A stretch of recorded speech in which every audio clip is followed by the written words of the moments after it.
Hello everyone, कैसे हैं आप सब। आई होप आप सब बहुत अच्छे होंगे।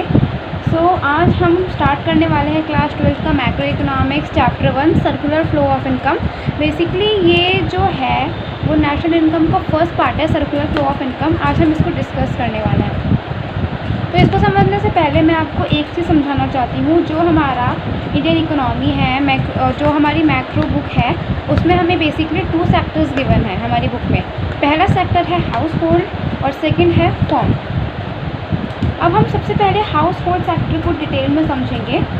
सबसे पहले वो जो कंजप्शन एक्सपेंडिचर, मतलब जो हाउस होल्ड होता है उसके जो डिमांड होती है वो अनलिमिटेड होती है। अनलिमिटेड मतलब वो ना कभी ख़त्म होने वाली डिमांड है।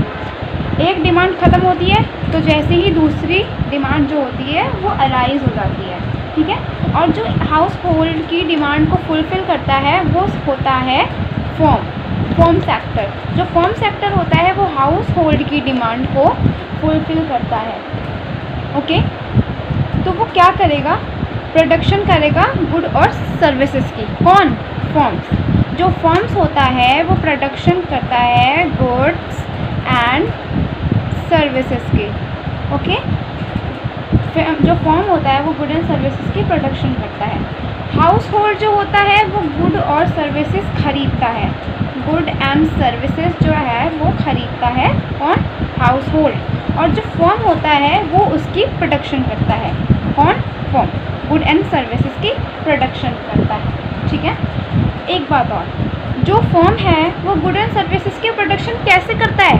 किसकी हेल्प से करता है? ये भी एक क्वेश्चन आ गया ना।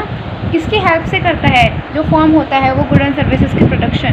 तो जो फॉर्म्स होता है वो प्रोडक्शन करता है with the help of factors of production. वो फैक्टर ऑफ प्रोडक्शन की हेल्प से प्रोडक्शन करता है कौन? Form sector. और what is the factor of production? ये क्या होता है factor of production? Factor of production में बेसिकली हमारी 4 चीज़ आती है: land, labour, capital and entrepreneurship. Land, labour, capital and entrepreneurship, ये आता है हमारा फैक्टर ऑफ प्रोडक्शन में। ओके, सो अब हम इसके बाद हम सर्कुलर फ्लो ऑफ इनकम की डेफिनेशन समझते हैं। जैसे एक हाउस होल्ड सेक्टर है और एक फॉर्म सेक्टर है। 2 सेक्टर है हमारी इकोनॉमी में, हाउस होल्ड और फॉर्म सेक्टर। तो जो हमारा हाउस होल्ड सेक्टर होता है वो जो गुड एंड सर्विसेज को खरीदता है, गुड और सर्विसेज को खरीदता है हमारा हाउस होल्ड सेक्टर। और जो हमारा सेकंड सेक्टर होता है फॉर्म, वो प्रोडक्शन करता है, यानी बेचता है गुड एंड सर्विसेज को। ओके, सो अब हम डेफिनेशन को समझते हैं। It refers to a cycle of generation process, is distribution among the factor of production and finally its circulation from household to form in the form of consumption expenditure in the good and services produced by them. अब हम इसको समझते हैं कि ये definition क्या कह रही है। ये एक cycle of generation of income है जहाँ इनकम जनरेट होती है प्रोडक्शन प्रोसेस में, जिसका डिस्ट्रीब्यूशन कहाँ होता है? फैक्टर ऑफ प्रोडक्शन में। कहाँ होता है? Factor of production. Factor of production, what is factor of production? Land, labour, capital and the entrepreneur. This is the factor of production में उनका डिस्ट्रीब्यूशन होता है। एंड जब फैक्टर ऑफ प्रोडक्शन को पैसा दे दिया जाता है, फिर हाउस होल्ड सेक्टर अपनी डिमांड को रखकर और अपनी डिमांड को फुलफ़िल करने के लिए इन पैसों का यूज़ करती है हाउस होल्ड सेक्टर। और जो फॉर्म होता है वो फॉर्म को पैसे देता है गुड, और जैसे समझ लीजिए आप, जो हमारा फॉर्म सेक्टर है वो पैसे देगा और गुड एंड सर्विसेज को ले लेता है क्योंकि उसको बेचना होता है। और जो हाउस होल्ड सेक्टर होता है वो अपनी डिमांड को फुलफ़िल करने के लिए इन पैसों का यूज़ कर लेता है। ओके, तो अब हम सर्कुलर फ्लो ऑफ इनकम का डायग्रामेटिक प्रेजेंटेशन समझेंगे। जो डायग्रामेटिक प्रेजेंटेशन है is the important to the point of the exam view. ये एग्ज़ाम के लिए डायग्रामेटिक प्रेजेंटेशन है वो इम्पॉर्टेंट है, ठीक है। तो जैसे कि मैंने आपको बताया था फैक्टर ऑफ प्रोडक्शन बताया था मैंने आपको, और उसके साथ साथ मैंने आपको ये बताया था कि जो हमारी इकोनॉमी में है वो हमारे 2 सेक्टर हैं। फर्स्ट है हाउस होल्ड, सेकेंड है फॉर्म। ओके, तो जो हाउस होल्ड है वो ओनर था फैक्टर ऑफ प्रोडक्शन का, ठीक है। जो हाउस होल्ड सेक्टर था वो फैक्टर ऑफ प्रोडक्शन का ओनर था, ठीक है। और फैक्टर ऑफ प्रोडक्शन कौन कौन से थे? Land, labour, capital and the entrepreneur, okay. और जो फर्म था वो गुड एंड सर्विसेज को प्रोड्यूस करता था, और जो वो सारे गुड एंड सर्विसेज को हाउस होल्ड को बेच देता था। यानी जो फर्म था वो गुड एंड सर्विसेज लेता था, ठीक है, खरीदता था, बेचता था, सॉरी, हाउस होल्ड जो था वो खरीदता था गुड एंड सर्विसेज, और ये जो था बेचता था किसको? हाउस होल्ड को बेचता था, ओके ओके। अब हम समझते हैं ये डायग्रामेटिक प्रेजेंटेशन क्या कह रहा है। हाउस होल्ड, सबसे पहले ये जो हाउस होल्ड था ये ओनर था फैक्टर ऑफ प्रोडक्शन का। किसका था? फैक्टर ऑफ प्रोडक्शन का ओनर। उन्होंने फैक्टर सर्विसेज को प्रोवाइड करवाया और वो फर्म्स को दे दिया। फैक्टर सर्विसेज को प्रोवाइड कराया, factor services, factor of production किसको दे दी? फर्म्स को दे दी। लैंड, लेबर, कैपिटल, एंटरप्रेन्योर ये हाउस होल्ड ने किसको दे दी? फर्म को दे दी, ठीक है। तो अब फर्म ने सोचा कि अब हाउस होल्ड ने मुझे कुछ दिया है, तो भाई अब हाउस होल्ड ने मुझे कुछ दिया है तो भाई फर्म को भी तो कुछ देना पड़ेगा ना हाउस होल्ड को, ऐसे क्या चलेगा? मतलब आदान प्रदान हो रहा था कि उसने उसे दिया तो भाई मैं भी दूंगा, ठीक है, मैं किसी पीछे हट जाऊँ, तो ठीक है। अब फर्म्स तो, और फर्म्स ने उसे यूज़ करके जो factor of services house hold ने फैक्टर ऑफ सर्विसेज फर्म्स को दी, वो फर्म्स ने यूज़ कर गुड एंड सर्विसेज को हाउस होल्ड को दे दिया, ठीक है। अब जैसे हाउस होल्ड ने फैक्टर ऑफ सर्विसेज फर्म को दे दी, ठीक है, और फर्म ने सोचा भाई मैं भी कुछ दे देता हूँ उसका यूज़ करके, जो लैंड, लेबर, कैपिटल, एंटरप्रेन्योरशिप दिया है तो मैं भी कुछ दे देता हूँ, मैं ऐसे पीछे कैसे हट जाऊँ भाई, ठीक है। तो उसने गुड एंड सर्विसेज करा, तैयार करा और किसको दे दिया? हाउस होल्ड को दे दिया, ओके। जो फर्म्स ने गुड एंड सर्विसेज दिया हाउस होल्ड को, अब हाउस होल्ड ने उसे खरीदने के लिए क्या किया? कंजप्शन एक्सपेंडिचर, क्योंकि हाउस होल्ड सेक्टर की डिमांड तो अनलिमिटेड होती है, वो अपनी नीड को फुलफ़िल करने के लिए फर्म से गुड एंड सर्विसेज खरीदेगा, क्योंकि भाई उसे अपनी डिमांड को फुलफ़िल करना है, ठीक है, तो वो फर्म से खरीदेगा good and services. But consumption expenditure को इंक्लूड करके, क्योंकि वो कंजप्शन एक्सपेंडिचर इंक्लूड करके इस एक्सपेंडिचर का पैसा फर्म के पास गया, ठीक है। अब जो ये इसने इसे दिया, इसने गुड एंड सर्विसेज को हाउस होल्ड को दे दिया, अब हाउस होल्ड ने कंजप्शन एक्सपेंडिचर फर्म को दे दिया, यानी पैसे, रुपीस क्या दे दिए? पैसे दे दिए, किसको? हाउस होल्ड ने दे दिए फर्म को, पैसे दे दिया, और फर्म ने इसी पैसे को यूज़ करा, कैसे यूज़ करा भाई? बताओ कैसे यूज़ किया? एज अ इनकम मान के उसने यूज़ कर लिया, इसमें कुछ प्रॉफिट रखा। देखो जो फर्म्स है उसने अपने पास तो कुछ प्रॉफिट रख लिया, ठीक है, और बाकी जो बचा वो उसने फैक्टर ऑफ प्रोडक्शन के लिए यानी लैंड, लेबर, कैपिटल, एंटरप्रेन्योर में डिस्ट्रीब्यूट कर दिया। फर्म ने फैक्टर पेमेंट उसको कर दिया डिस्ट्रीब्यूटेड, ठीक है। तो अब देखो, अब इसने इसको सर्विसेज दी तो इसने भी इसको सर्विसेज दी, इसने इसको दे दिए पैसे तो इसने भी इसको दे दिए पैसे, ओके। अब जैसे अब किस को फॉर्म में किया, किस किसने करा, किस को फॉर्म में लिया। अब जैसे उसने जैसे लैंड को दे दिया, क्या दे दिया? लैंड को रेंट दे दिया, ठीक है, और उसने लेबर को दे दिया, क्या दे दिया? वेजेस दे दिए। वेजेस यानी उसने दे दिया सैलरीज दे दी, लैंड रेंट, लेबर को सैलरीज दे दी, और जो कैपिटल में क्या दे दिया? उसने दे दिया इंटरेस्ट दे दिया उसने, ओके। और बाकी जो इसके नोट्स होंगे वो आपको डिस्क्रिप्शन बॉक्स में उसका लिंक मिल जाएगा, आप जाके चेक कर लीजिएगा नोट्स को, ओके। अब हम समझेंगे सेकंड डिफरेंस है स्टॉक और फ्लो का। स्टॉक और फ्लो का डिफरेंस बहुत ज़्यादा इम्पॉर्टेंट है, इसके 100% चांसेस हैं एग्ज़ाम में आने के लिए, 100%, ये बहुत ज़्यादा इम्पॉर्टेंट है ये डिफरेंस, ओके। तो स्टॉक, इसको समझाने से पहले मैं आपको एक एग्जांपल देना चाहती हूँ, ठीक है। जैसे आप समझिए हमारे घर में टैंक होता है, वाटर टैंक, मतलब पानी की टंकी, ठीक है। उस पानी की टंकी में कितना पानी है, जो वो वाटर टैंक है उस टैंक में कितना पानी है इस वक्त, ठीक है। That is a stock, okay. और दैट इज़ अ स्टॉक मतलब स्टॉक ऑफ वाटर, ठीक है, ये एक स्टॉक ऑफ वाटर है, ठीक है। और अगर जैसे आप समझिए अब हमारा वाटर टैंक है, वाटर टैंक में जितना पानी मौजूद है वो हमारा, हमने मान लिया वो स्टॉक है।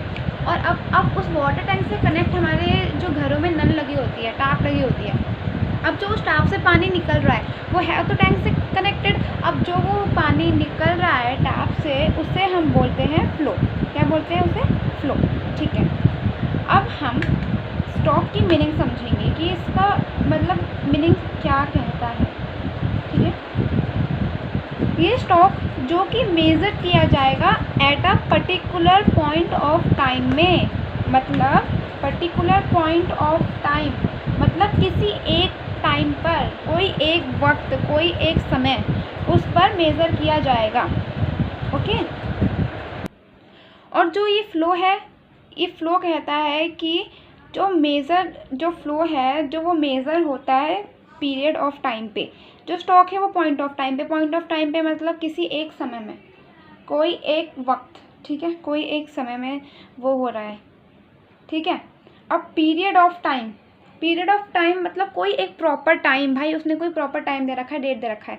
और पर्टिकुलर टाइम किसी भी वक्त पर, किसी भी वक्त पर। अब हम समझेंगे टाइम डायमेंशन क्या होता है। टाइम से रिलेटेड मतलब हम इसको क्या टाइम से रिलेटेड कर सकते हैं स्टॉक को, ये टाइम डायमेंशनल है, क्या हम मतलब इसको रिलेटेड कर सकते हैं, ठीक है। अब हम जो स्टॉक है वो स्टॉक, हम स्टॉक को तो बिल्कुल भी नहीं कर सकते हैं टाइम से रिलेटेड, बिल्कुल भी नहीं कर सकते हैं। और जो फ्लो है उसको हम टाइम से रिलेटेड कर सकते हैं, क्योंकि जो इसका मैग्नीट्यूड है उसको हम मेज़र कर सकते हैं।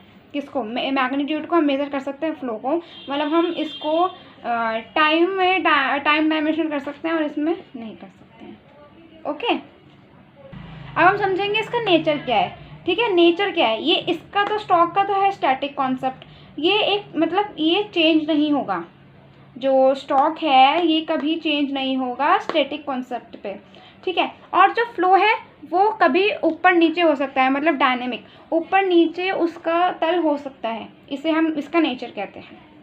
अब हम समझते हैं एग्जाम्पल। अब क्वांटिटी ऑफ व्हीट स्टोर्ड, ठीक है, क्वांटिटी ऑफ व्हीट स्टोर्ड मतलब कितना क्वांटिटी आपके घर में व्हीट का स्टोर कर रखा है आपने, that is stock.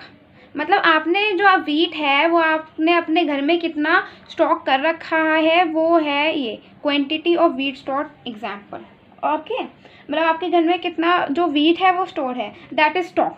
And quantity of wheat produced मतलब हमारे कंट्री में जितना व्हीट प्रोड्यूस होता है, ठीक है, तो हर साल ऊपर नीचे होती है उसकी, मतलब कभी ज़्यादा व्हीट प्रोड्यूस हो गया, कभी अप चला गया, कभी डाउन चला गया, भाई सीज़न के ऊपर, कभी मानसून अच्छा है, कभी मानसून नहीं आया, कभी बारिश बहुत अच्छी है, बहुत सारी प्रॉब्लम होती है, क्लाइमेटिक प्रॉब्लम, बहुत ज़्यादा प्रॉब्लम होती है, ठीक है।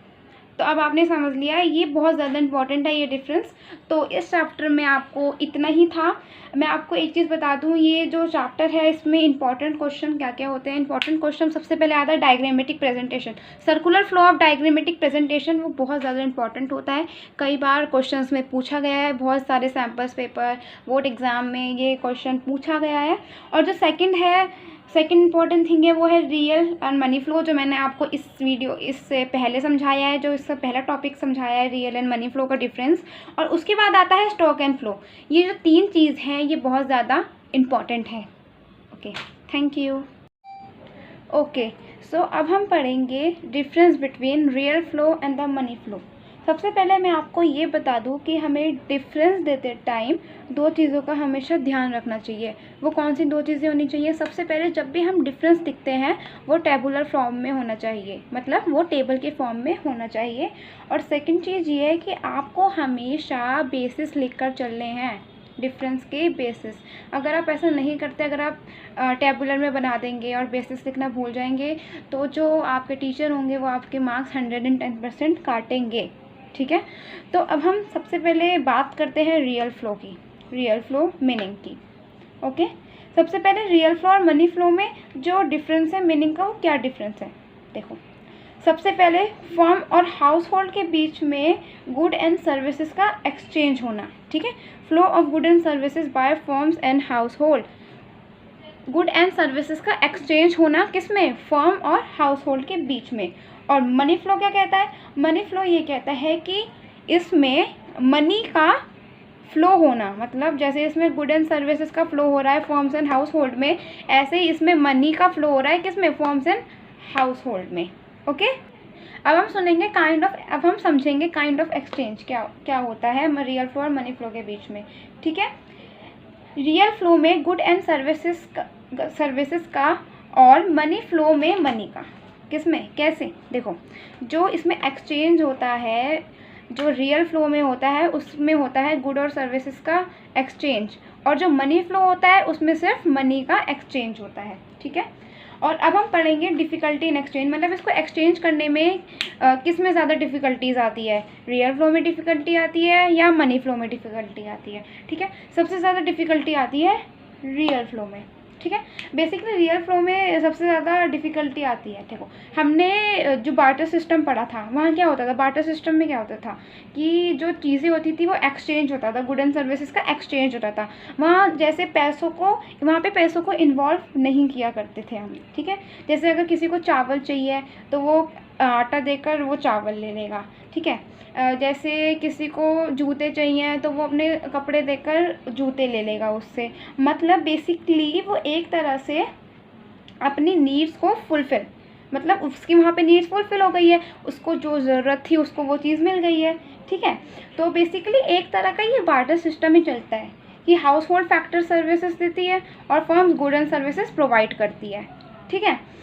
ये बेसिकली डिफ़िकल्ट हो सकता है कई बार। देखो अब कई बार सोचो जो फर्म है वो गुड एंड सर्विसेज प्रोड्यूस ना करे, वो मना कर दे कि ना भाई मैं नहीं कर रहा, मैं करूँगा ही नहीं, गुड एंड सर्विसेज फर्म जो प्रोड्यूस है वो करेगा ही नहीं, अगर उसने मना कर दिया। और मनी फ्लो में डिफ़िकल्टीज़, और जो ये मनी फ्लो है ये मनी फ्लो में कोई डिफ़िकल्टीज़ नहीं होती है, ठीक है।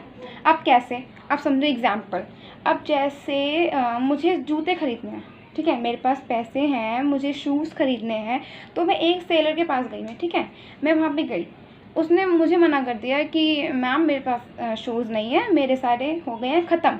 तो कोई बात नहीं, मेरे पास पैसे तो हैं, मैं दूसरी दुकान पे जाके ख़रीद लूँगी, इसमें कौन सी कोई बड़ी बात हुई, ठीक है। तो इसमें जो रियल फ्लो में है जो डिफ़िकल्टीज़ आती है और इसमें नो डिफ़िकल्टीज़, कोई डिफ़िकल्टीज़ नहीं आती। अब नोन एज रियल फ्लो और मनी फ्लो को दूसरे नाम से क्या जाना जाता है, मीन्स निकनेम। इसके क्या निकनेम है, रियल फ्लो का निकनेम या सेकंड नेम है फिज़िकल फ्लो और मनी फ्लो का है नॉमिनल फ्लो।